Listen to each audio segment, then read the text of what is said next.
We're getting a look at the first picture of Pastor Saeed Abedini after his release from an Iranian prison. In this photo, he's standing alongside North Carolina Congressman Robert Pittenger. He met with Pastor Saeed in Germany as part of an official U.S. delegation to welcome him home. Our George Thomas spoke to Pittenger about the meeting in an exclusive phone interview. First off, how is he doing? He's doing very, very well. His spirits are great. He looked in good physical health. I think the Iranians had probably predetermined that they would be releasing him, so they took good care of him, I think, the last 6 months.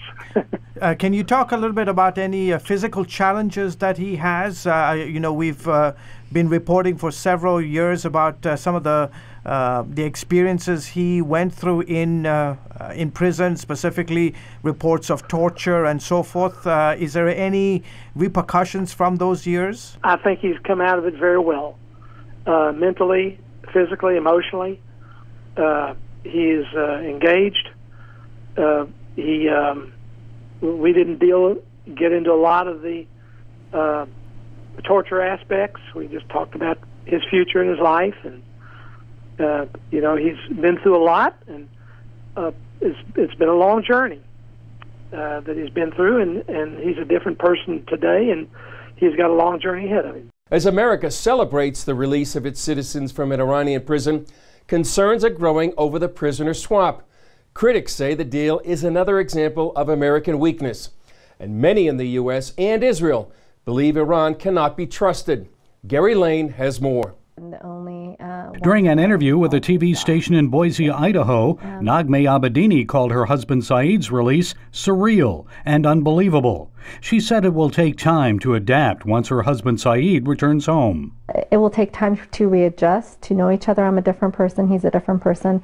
I don't know where he's at physically, mentally, and our family would need time to readjust, and that's going to be the next step, and asking for prayer. But some Republican presidential candidates criticized the deal that set the Americans free from prison, saying it set a bad precedent. It proves, once again, that now nations and enemies of America around the world know that there's a price for Americans. If you take an American hostage, Barack Obama will cut a deal with you. And Donald Trump said, quote, "We give them $150 billion. We give them essentially 22 people, 22 people. But these are people that really did have problems. And we're getting back 4 people who didn't do anything wrong. That's the way we negotiate. That's the way we negotiate. It's so sad. It's so sad." President Obama said the prisoner deal and the nuclear agreement with Iran serve as a reminder of what America can achieve when it leads with strength and wisdom. But the president's positive spin on the deals is unlikely to change attitudes toward Iran in the near future. Many Americans still distrust Iran and think the nuclear agreement was a bad deal. But for now, the captive Americans are heading home. Gary Lane, CBN News.